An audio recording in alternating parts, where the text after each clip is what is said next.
2년 전에 남편이 회사를 그만뒀습니다. 이유는 승진서열에서 밀려나서 바로 아래 기수가 치고 올라왔기 때문에 자존심 상해서 못 다니겠다고 했습니다. 남편은 과장 직함을 달고도 승진 연수를 다 채웠는데도 불구하고 2번이나 연속해서 승진서열에 오르지 못했어요. 동기들 중에서도 뒤처지는 것 같은 압박감에 스트레스가 많았습니다. 회사는 급여도 그 정도면 나쁘지 않았고 사원 복지도 괜찮아서 설마니 그만두리라고 생각지도 못했는데 바로 퇴사를 결정했습니다. 저는 말리고 싶었지만 오죽하면 그만둘 생각을 했을까 싶었고 저도 회사에 다니면서 기수 경쟁에서 낙오되면 느끼는 그 의욕 상실감을 이해했기에 군소리 하지 않았습니다. 그리고 나서 퇴직금으로 전업 투자자가 되었어요. 그때부터 남편은 집에서 사무실 겸 해서 서재방에서 하루 종일 지냈습니다.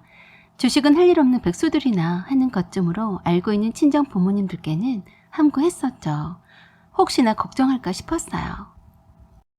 처음엔 남편이 집에 있으니 좋더군요. 아이들이 초등학교 2학년과 4학년이었는데 애들을 잠깐이라도 챙겨줄 수 있었으니까요. 그런데 2년이 지났는데 남편은 주식으로 짭짤한 수익을 올렸습니다. 회사를 그만둔 것을 후회하지 않을 만큼의 보상이었어요. 그래서 그때부터 친정 식구들에게나 남편 친구들에게 회사를 그만둔 사실을 자신 있게 알리고 다녔습니다. 퇴사 후 처음 2년 동안은 주말에도 밖에 나가지도 않고 주식에 몰두하더니만 요즘 들어서는 매주마다 외출을 하곤 했습니다. 그런 남편이 오히려 보기 좋아서 마음껏 놀다 오라고 했습니다. 남편은 금요일 저녁부터 나가서 주말 저녁에 오는 날이 많았고 그때마다 그만한 핑곗거리가 있었어요. 평일엔 제 대신에 아이들도 챙기고 집안 살림도 튼튼히 하고 있어서 저는 별 의심 없이 남편이 숨통 좀 트이라고 별 간섭을 하지 않았습니다. 남편이 회사를 다닐 때보다 더 생활비를 많이 내놓았고 무엇보다 아이들 간식과 학원 가기 전에 밥도 챙겨주곤 해서 제가 퇴근 시간이 여유로워져 한결 편했거든요. 그러다 보니 어느덧 남편 얼굴 보기가 힘들어졌습니다. 서로 생활 동선이 다르다 보니 한 지붕 아래 살고 있으면서도 남남 같았네요. 그러던 어느 날 동서에게서 톡이 왔습니다. 형님 잘 계시죠? 한가한 시간에 연락 주세요. 그래서 점심 식사하러 가면서 전화를 했어요. 동서 오랜만이야. 지금 점심 먹으러 가는 중인데 무슨 일이야? 라고 했더니 그러더군요.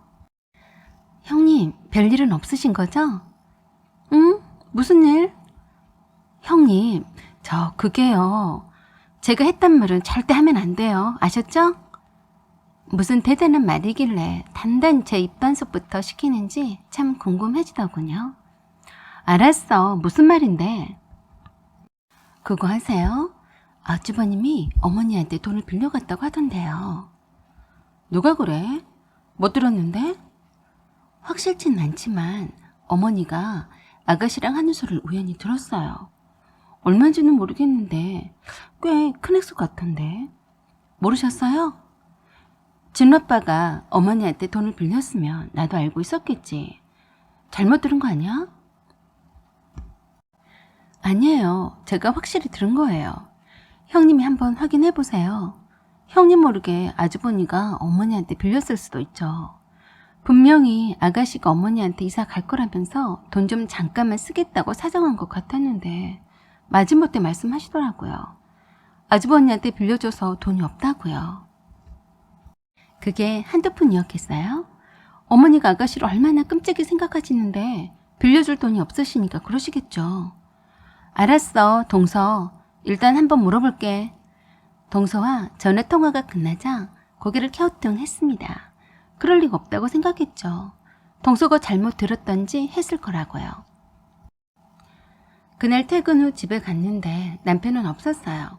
그 시각엔 애들을 학원에 데려다 줘야 하는 시각이었거든요. 전화를 했더니 애들 학원 앞이라고 하더군요. 근처 카페에서 커피 한 잔 사가지고 들어가겠다고 하길래 전화를 끊고 베란다에 빨래를 거들어 나갔습니다. 빨래를 걷다가 무심히 베란다 창문 밖을 내려다봤어요. 그러다가 깜짝 놀랐습니다. 방금 전에 통화한 남편이 멀찌감치 서 우리 아파트 앞에 이웃한 아파트 담장 문을 건너서 걸어오고 있었거든요. 아까 학원 앞이라고 했는데 학원 앞에서 이렇게까지 빨리 와? 별일이네. 그럴 리가 없죠. 학원이 여기서 얼마나 먼 거리인데. 그런데 한참이 지나도 오지 않았어요. 앞 아파트 쪽에서 건너오는 걸 봤으니 늦어도 10분 내에는 집에 도착해야 맞는데 오지 않아서 의아했습니다. 한참 만에 두 손에 커피를 들고 오더군요. 왜 이렇게 늦게 왔어? 그러더니 남편이 그러더군요. 학원이 여기서 거리가 얼마 안 돼 늦게 왔다고 하는 거야? 라고 했습니다. 학원? 이 사람 참. 자, 커피 마셔. 라고 커피를 건넸는데 이상한 생각이 들었습니다. 왜 거짓말하는 거지? 분명히 남편이 맞았는데. 완전한 거짓말을 하고 있는 남편이 참 이해할 수가 없어서 물었어요. 진우 아빠, 혹시 앞에 있는 아파트에 꿀단지 숨겨놨어? 라고 물었더니 화들짝 놀라더니 커피를 떨어뜨렸습니다. 왜 그래? 진짜 뭘 숨겨놨나 보네? 라고 했더니 아니야, 무슨 소리를 하는 거야? 하고서 말꼬리를 늘리더군요. 그래서 감을 잡았습니다. 남편은 거짓말하거나 찔린 게 있으면 말꼬리를 늘어뜨리곤 했거든요. 나한테 거짓 없이 말해. 자기 얼굴에 다 써져 있어. 나 지금 거짓말하고 있다고. 라고 가볍게 말했을 뿐인데 남편은 더욱 사색이 다 된 얼굴로 저를 멍하니 쳐다봤습니다. 정신 차려, 진우 아빠. 왜 그래? 라고 하면서 바닥에 커피물을 마른 걸레로 닦았습니다. 남편은 그때까지도 멍하니 저만 쳐다보면서 생각이 많은 복잡한 얼굴이었어요. 왜 그랬어? 아까 보니까 앞쪽 아파트 쪽에서 걸어오던데 왜 나한테 학원 앞이라고 거짓말했어? 라고 하자 털썩 주저앉더니 그러더라고요. 혜란아, 내가 다 말해줄 테니까 나 용서해 줄 거지? 라고 사뭇 심각한 표정이었어요. 저는 그런 남편이 조금 걱정이 되었어요. 정말 동서말대로 어머니한테 나 모르게 돈을 많이 빌렸었나 싶었습니다. 일단 들어보고 용서할 일인지 아닌지 그 다음에 생각할게 라고 했더니 말하기 시작했습니다. 그런데 정말 의외였어요.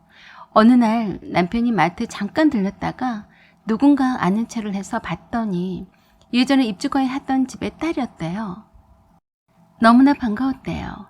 대학교 다니기 위해서 처음으로 서울에 올라왔을 때 사촌형의 소개로 입주 과외를 했었다고 하더군요. 그때는 입주 과외를 많이 하는 편은 아니었지만 심심치 않게 알게 모르게 했었다는군요. 지방에서 올라와서 저렴한 방을 구하기도 쉽지도 않았고 너무 저렴한 방은 그만한 이유가 다 있어서 참 난감했었는데 다행히도 연준의 집을 소개받았다고 했습니다. 연준의 아버지와 어머니는 참 좋으신 분이셨다고 했어요. 연주를 고등학교 1학년 때부터 맡아서 과외 지도를 3년간 했었는데 참 따뜻하게 한 가족처럼 대해주셨다고 했습니다. 연주가 대학에 입학하자 더 이상 과외를 지도할 필요가 없어서 남편이 따로 방을 구해서 나왔다고 하더군요. 연준의 아버지는 중국과 일본을 오가며 무역업을 하시는 분이셨고 어머니는 화가셨대요. 개인전을 할 때 몇 번 가본 기억이 있다고 했습니다. 연준의 집에서 나온 후로 곧바로 미루었던 군대에 입대하게 되었고 제대 후에는 취업 준비하느라 서로 연락도 없이 잊고 살았었는데 우연히 알아보는 연주를 보고 무척 반가웠다고 했습니다. 그런데 앞동의 아파트에 살고 있더랍니다. 너무 오랜만이어서 무척 반갑기도 하고 그동안 어떻게 살았는지 궁금하기도 해서 근처 카페에서 만나서 얘기해보니 연준의 아버지는 돌아가셨고 어머니는 그 충격으로 몸이 많이 좋지 않아서 요양원에 계신다고 했대요. 연준의 아버지가 믿었던 사람한테 배신당하고 회사 돈을 횡령당했는데 그것 때문에 많은 빚을 지게 되었다고 했답니다. 설상가상으로 스트레스를 많이 받으셨던 연준의 아버지가 고혈압으로 쓰러져서 돌아가셨다고 하더래요. 다행히도 연주를 과외 지도를 할 때 유학을 가 있었던 연주 친오빠가 연준의 아버지 회사에 뒷수습을 하느라 동분서주하고 있다는 말을 전해 듣고 남일 같지 않더래요. 연주는 결혼해서 어린 아들이 하나 있지만 남편이 아버지 회사가 휘청거리고 힘들어지니까 나 몰라라 하고 연준의 아버지가 그 지경이 됐는데도 연주를 위로하고 도우려고 하지 않아서 지금은 서로 별거 중이라고 했습니다. 그동안 얼마나 힘들고 마음속에 맺힌 것들이 많았는지 한없이 처량하게 울면서 하소연을 하는지 불쌍해서 연락해오면 자주 만났다고 했습니다. 그러다가 정이 들었다고 하더군요. 남편도 그렇게 빠져들 줄은 몰랐는데 연주가 불쌍해서 얘기를 계속 들어주다 보니 연주 아들과 함께 야외로 놀러도 가고 놀이동산에도 가고 하면서 기분 전환을 시켜주고 싶었다네요. 참 웃기고 자빠졌더군요. 그동안 어서 나가서 바깥 공기를 쐬고 오라고 등 떠밀었더니 딴 여자를 만나고 있었다니요. 그럼 내가 회사에서 일하고 있을 때 수시로 연주네 집에 왔다 갔다 했겠네. 미안해. 내가 잘못했어. 엄마가 이미 알아버려서 어차피 네가 아는 건 시간 문제라고 생각해서 그 전에 맘 정리하고 만나지 않으려고 했는데 라고 했습니다. 뭐? 어머니가 아신다고? 그렇게 됐어. 언제부터? 좀 오래됐어. 저는 갑자기 머리가 멍청해진 것 같았어요. 지금 내 앞에 있는 내 남편이 말하고 있는 것이 맞는 건지 의심스러웠고 정말 자기 입으로 자기가 바람 피웠었다고 고백하고 있는 사실이 맞는 건지 믿기지 않았습니다. 저는 기껏 한단 소리가 나한테 더 속인 건 없니? 이왕 한 김에 다 풀어놔봐 라고 했습니다. 없어. 그럼 연주란 내는 사랑하니? 대답을 바로 못했어요. 대답을 못한 것을 보니까 연주를 사랑한다고 말하고 싶은 거겠지? 아니야. 사랑인지 뭔지는 모르겠어. 난 그냥 그 애가 가여워서 그랬던 거야. 그 이상도 아니야. 난 우리 가족이 소중해. 다시 한번 물을게. 더 이상 나를 속이면 넌 끝장이야. 나한테 더 숨긴 게 있으면 지금 말해. 그랬더니 그때서야 말을 했습니다. 사실은 엄마한테 돈을 조금 빌렸어. 얼마? 3억. 3억이나? 그 돈 모두 다 가져다가 그 여자한테 줬니? 라고 물었어요. 아니야. 모두 다 내 주식하는데 투자한 거야. 맹세해. 저는 믿지 못하겠으니 증거를 보여주라고 했더니 주식 계좌를 열어서 보여주더라고요. 그러면서 그 와중에도 자기가 얼마나 주식 투자를 잘하고 있는지 보라면서 자랑하더라고요. 일단 그나마 한숨은 돌렸습니다. 그래서 남편한테 말했습니다. 내가 억울하게 내 남편의 마음도 그 여자한테 뺏겼는데 돈까지 넘어가면 그땐 정말 뒤집어 줄 거야. 알았지? 알았어. 그런 무책임한 일은 절대 없을 거야. 우리 애들을 걸고 맹세해. 무책임이라고 했니? 그렇게 지조 없이 딴 여자한테 쉽게 넘어간 사람이 가져다 쓸 말이 아닌데 정신 차려라 라고 했습니다. 지금 이 자리에서 확실히 말해. 네가 원한다면 이혼해줄 수 있어. 그 여자 이혼시키고 함께 살고 싶니? 정색을 하면서 절대 아니라고 무릎 꿇고 잘못했다고 빌었습니다. 다시는 만나지 않을 거라고 싹싹 빌더군요. 내가 네 말을 어떻게 믿니? 마누라가 회사 간 사이에 딴 여자에게 홀딱 넘어간 사람 말을 어떻게 믿어? 라고 했어요. 그래서 제 휴대폰에 녹음하라고 했습니다. 그 연주란 애하고 바람 피웠다는 것을 시인한 것과 다시는 만나지 않겠다는 것과 만일 다시 만나거나 할 때는 이혼을 하겠으며 이혼 위자료로 모든 재산을 포기할 것과 두 아이들의 양육권도 모두 포기한다는 것을 육성으로 녹음하라고 했습니다. 그대로 녹음했고 그대로 각서를 쓰라고 했습니다. 그리고 그 다음날 회사에 하루 연차를 쓰고 남편과 함께 변호사 사무실로 찾아가서 그 각서에 대한 공증을 받았습니다. 그리고 남편에게 그 여자의 연락처와 사는 곳을 가르쳐달라고 했더니 머뭇거리더라고요. 혜란아, 혹시 찾아가려는 건 아니겠지? 라고 하더군요. 아니, 찾아가 봐야지. 어떤 여자인지도 궁금하기도 하고 자기한테는 다짐을 받았지만 그 여자 생각은 어떤지 알아봐야잖아. 왜? 내가 그 여자를 어떻게 할까봐 벌써부터 걱정되니? 내가 알아서 할 테니까 그만둬. 뭐라고? 네가 또 그 여자를 만나겠다는 거니? 난 절대 다시 만나는 꼴은 못 본다. 라고 했어요. 저는 단호하게 남편에게 말하고 조용히 잘 해결할 수 있는지 연주란 여자를 만나러 갔습니다. 남편은 불안해하면서 안절부절했어요. 저는 그런 남편을 보면서 더욱 차분해졌습니다. 솔직히 남편이 다른 여자를 만났었다고 할 때부터 남편에 대한 마음을 저 밑바닥에 내려놓았었어요. 남편이 먼저 고백하고 반성하길래 기회는 한 번 더 주자고만 생각했을 뿐이지 남편을 결코 용서한 것은 아니었습니다. 내 아이들과 남편과 저는 한 가족이었는데 내게 신의를 저버리고 딴 데로 눈 돌아간 것은 저에게 심한 배신감을 안겨준 거였어요. 그래서 지켜보면서 조금만이라도 정말 아니다 싶으면 이혼까지도 고려해볼 참이었습니다. 우리 아파트 앞에 있는 아파트 단지라서 무척 가까웠어요. 정말 가까운 사이라면 슬리퍼만 신고 왔다 갔다 할 정도였더라고요. 역시나 벨을 눌렀을 때 남편이 미리 연락을 해줬는지 바로 문을 열어주면서 들어오라고 하더군요. 젊고 아름다운 여자였어요. 아들이 있다고 들었는데 지금 자고 있냐고 했더니 유치원에 갔다고 하더라고요. 살짝 긴장을 하는 눈치였는데 의외로 제가 이웃집 아줌마가 놀러 온 것처럼 편하게 말하기 시작하자 안도하는 것처럼 보였습니다. 저를 소파로 안내하면서 따뜻한 차 한 잔을 내어왔습니다. 그리고 제가 말했습니다. 저는 당신을 탓하러 온 게 아니에요. 당신의 생각을 알고 싶어서 온 겁니다. 내 남편과 어떻게 하실 생각이에요? 이혼은 하신 건가요? 라고 물었습니다. 의외로 담백한 제 질문에 놀란 눈치였어요. 아무 말도 하지 않고 있길래 말했습니다. 나 싫다는 남자랑 억지로 살 생각은 애초에 없어요.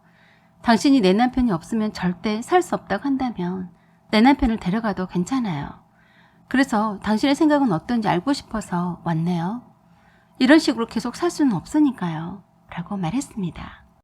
그리고 남편이 녹음했던 내용을 틀어주었습니다. 절대로 만나지 않겠으며 다시 만날 때는 모든 것을 포기하겠다는 서약과 함께 가정을 절대 지키겠다는 맹세가 담겨있는 녹음을 듣고서 울음을 터뜨리더군요. 그래서 제가 말했어요. 저는 남편과 연주 씨가 원한다면 언제든지 보내드릴 준비가 다 되었어요.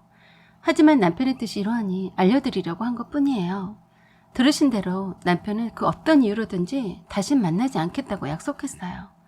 그렇지만 아무리 당신이 아직 이혼 전이더라도 내 남편이 없으면 안 된다고 한다면 저도 어쩔 수 없이 남편과 이혼해야 돼요. 라고 했습니다. 어차피 나 모르게 또 계속 만날 테니까 그렇게는 살 수 없잖아요. 그러는 와중에도 계속 눈물만 흐르더라고요. 정말로 제 남편을 좋아했었나 싶어서 제 가슴도 철렁 내려앉았습니다. 저는 별 유쾌하지 못한 이 상황에서 빨리 빠져나오고 싶다고 했습니다. 그래서 결정을 하라고 했어요. 그랬더니 결국 훌쩍거리면서 입을 열더라고요. 사실 언니가 모두 알고 찾아온다고 하길래 생떼를 서서라도 이혼시켜버릴까 생각했어요. 그런데 언니를 보니까 저는 안 될 것 같다는 생각이 들어요. 미안해요. 제가 다시는 오빠를 만나지 않을게요. 오빠는 절대로 언니를 떠날 사람이 아니네요. 라고 하더군요. 참 서글프게 울고 있는 모습을 보니 가증스러운 것이 아니라 속이 상했습니다. 본성은 여리고 착한 여자인 것 같은데 어쩌다 힘들고 외롭다 보니 내 남편에게 빠졌구나 라고 생각이 들더군요. 전 얼마든지 내 남편을 내어줄 수 있었는데 오히려 미안하다며 뺏지 않겠다고 하다니 그 여자의 떨어지는 눈물에서 진심이 엿보여서 저도 눈물이 날 뻔했습니다. 그 여자 아파트에서 나오니 그동안 잘 눈에 띄지도 않던 낙엽들이 바람에 날렸습니다. 하늘을 쳐다봤습니다. 어디론가 휘잉하니 바람 따라 거닐고만 싶더군요. 남편은 집에서 내가 그 여자한테 어떻게 했었는지 궁금해서 미칠 지경이겠죠. 아니나 다를까 그새 남편에게서 전화가 왔습니다. 그새 못 참고 그 여자랑 통화했구나? 아니야, 연주가 전화했어. 너한테는 못 당하겠다고 하면서 다시는 만나지 말자고 하더라. 그래서 그렇게 헤어졌어. 걱정하지 마. 다시는 만나지 않을 거야. 라고 하는 도중에 저는 그냥 전화를 끊어버렸습니다. 그게 다 무슨 소용이람? 남편은 계속해서 전화가 올렸는데 전화를 받지 않았습니다. 그냥 남편이 있는 집에 들어가기 싫었고 목소리도 듣기 싫어서 그저 하염없이 계속 걷기만 했습니다. 한참을 그렇게 멍하니 걷고 있었는데 동서한테서 전화가 왔어요. 형님, 별일 없어요? 어머니가 아주버니한테 돈 빌려주신 거 맞죠? 그렇다고 하더라고. 어머, 어쩜 좋아요, 형님. 그럼 그것도 아세요? 뭘? 사실은 이건 비밀인데요. 어머니가 절대로 형님한테 말하지 말라고 했는데 아주버니한테 여자가 있다고요. 형님만 모르지 다 알고 있거든요. 어머니한테 형님 모르게 빌려간 돈이 다 어디로 갔겠어요? 그 여자한테로 갔겠죠. 저는 설마 했는데 어떡하면 좋아, 형님? 무슨 소리야, 동서. 그 여자라니. 그 돈 모두 다 주식에 다 투자하느라 빌린 돈이었어. 그리고 진아빠가 딴 살림 차리면 내가 어떻게 모를 수가 있어? 라고 했습니다. 형님, 그게 아니고요. 어머니가 형님 집에 갔다가 우연히 그 여자랑 함께 있는 걸 봤는데요. 어머니가 둘 사이가 이상해 보여서 사람을 시켜서 알아보게 했더니 글쎄 어떡해요? 버젓이 형님 아파트 바로 앞에 있는 아파트에다 딴 살림을 차리고 살고 있었고요. 형님, 놀라지 말아요. 둘 사이에 아들까지 있대요. 라고 했습니다. 동서 말을 끝까지 들어보고 있자니 참 삼류소설을 쓰는 것 같았습니다. 그래도 무슨 말을 하나 계속 들어봤어요. 어머니가 둘 사이 아들이 없으면 어떻게 해볼까도 하셨다는데 아들까지 있어서 아무 말도 못하고 저희한테만 함구령 내리신 거였어요. 어떡하죠? 우리 형님 불쌍해서. 그래서 제가 그랬네요. 동서, 일단 어머니가 함구령 내리셨다는데도 불구하고 말해줘서 고마워. 하지만 어머니가 오해하신 것 같아. 앞동에 사는 연주씨는 예전에 과외했던 제자여서 나도 잘 알고 지내는 사이야. 결혼도 해서 남편도 있고 아들도 있어. 어떻게 어머니는 잘못 알고 그런 오해를 하시는지 모르겠네. 라고 했습니다. 네? 형님들 잘 아는 사이라고요? 내 걱정해줘서 고마워. 걱정하지 않아도 돼. 아, 그래요? 확실한 거죠? 그렇게 동서와 전화를 끊었는데 잠시 후에 바로 시어머니에게서 전화가 왔습니다. 아마도 동서가 어머니께 그새 전화를 한 모양이었어요. 진우 엄마야, 앞동에 사는 여자가 너도 아는 여자가 맞는 거니? 네, 어머니. 진우 아빠가 전에 입주거에 하던 제자여서 저도 잘 알고 지내요. 난 그런 줄도 모르고 찍어준 사진만 보고 오해했었네. 암튼 다행이다. 내가 3억 빌려주고 얼마나 가슴 졸였는지 모른다. 너한테 말도 못하고 말이다. 라고 하셨어요. 그러시면서 어머니가 그러셨어요. 네 시누이가 돈이 필요하다고 하는데 네가 그 돈 좀 돌려주면 안 되겠니? 네? 3억은 진아빠가 주식회사에 있으니까 진아빠한테 말씀해보세요. 그랬더니 그러시네요. 이왕 한창 재미있게 수익 보고 있는데 그 돈 돌려달라고 하면 되겠니? 네가 한 1억 정도는 모아둔 돈 있을 것 아니냐 라고 하셨어요. 시누이한테 돈을 빌려줘야 한다시면서 굳이 저에게 대신해서 남편이 빌린 돈 중에 일부를 갚으라고 하셨어요. 하지만 제겐 그만한 돈이 없었습니다. 그래서 진아빠랑 상의해서 전화 드리겠다고 했어요. 그랬더니 바로 그러시더라고요. 행여나 요새 주식에 재미 붙이고 있는 애한테 말은 하지 마라 라고 하시더군요. 네가 알아서 해주지 못할 거면 냅둬라 라고 하시더군요. 그래서 속으로 생각했습니다. 왜 나 몰래 주식하라고 뒷돈 대주셨으면서 나한테 갚으라고 하세요? 그렇게 신우에게 돈 빌려주고 싶으시면 돈 빌려준 사람에게 달라고 하시지. 어찌됐든 우리 시어머니가 아들에게 주식하라고 뒷돈 대어주고 딴 살림 차린 여자에게 흘러들어갔을까 봐서 조마조마하셨을 텐데 이제 아닌 걸 아셨으니 대번에 며느리에게 갚으라고 하더니 참 이기적이시다는 생각이 들었네요. 그저 아들밖에 모르시고 며느리는 안중에도 없는 우리 어머니. 말해드리고 싶네요. 어머니 아들이 바람 앞에 등불과도 같네요. 조금만 내 눈밖에 나기만 하면 바로 이혼할 거니까요. 지금 제가 패를 쥐고 만지작거린다는 걸 모르시겠지만요. 그런 후 2주일이 지났습니다. 저는 남편에게 꼭 필요한 말 이외에는 건네지 않았고 투명인간 취급했습니다. 내 맘 가는 대로 했어요. 솔직히 말하자면 남편이 각서를 썼지만 남편이 도덕적으로 어쩔 수 없으니 그랬을 거라고 생각했습니다. 그래서 그 각서난 녹음은 만일을 위한 대비책이었어요. 저는 한번 배신한 남편은 또 배신할 거라고 믿었어요. 만일을 대비해서 제 마음을 중무정한 거였죠. 그래서 당분간 어떻게 나오나 하고 지켜보고 있었습니다.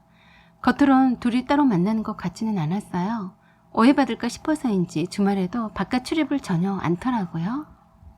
그러던 어느 날 그 여자한테서 문자가 왔어요. 먼 곳으로 이사 갑니다. 남편과 이혼을 했어요. 언니와 한 약속은 잘 지킬게요. 그동안 미안했어요. 저는 그 여자의 문자를 받고 속이 후련한 것이 아니라 뭔지 모르지만 내가 이 둘 사이의 가정을 지킨다는 이유로 끼어들어도 되는 건가 싶었어요.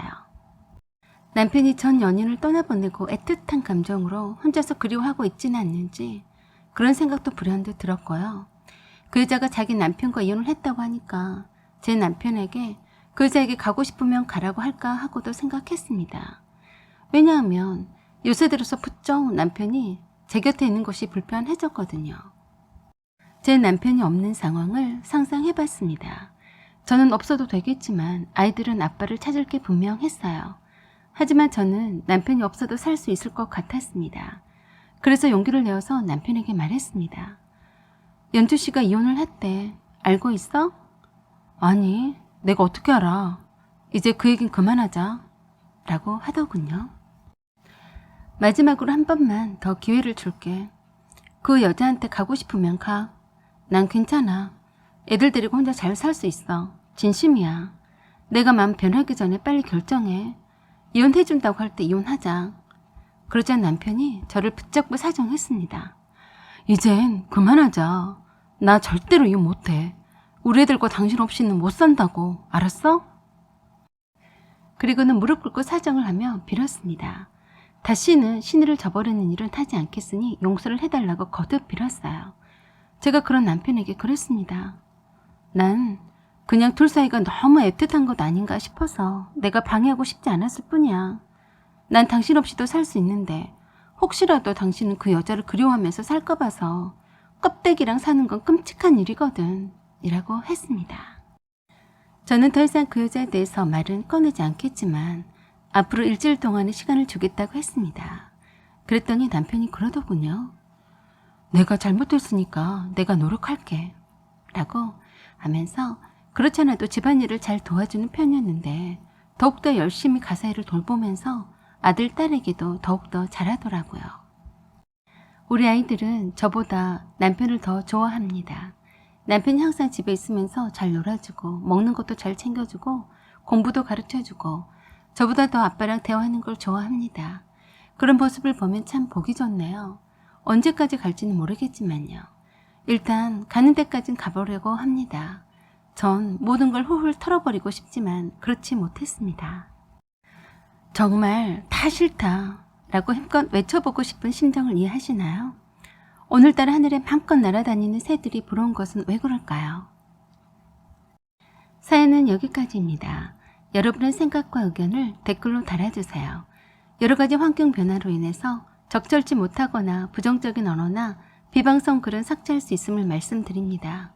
하지만 건설적인 조언은 귀담아 듣겠습니다. 구독과 좋아요 그리고 알림 설정 부탁드립니다. 여기까지 시청해주셔서 감사드립니다.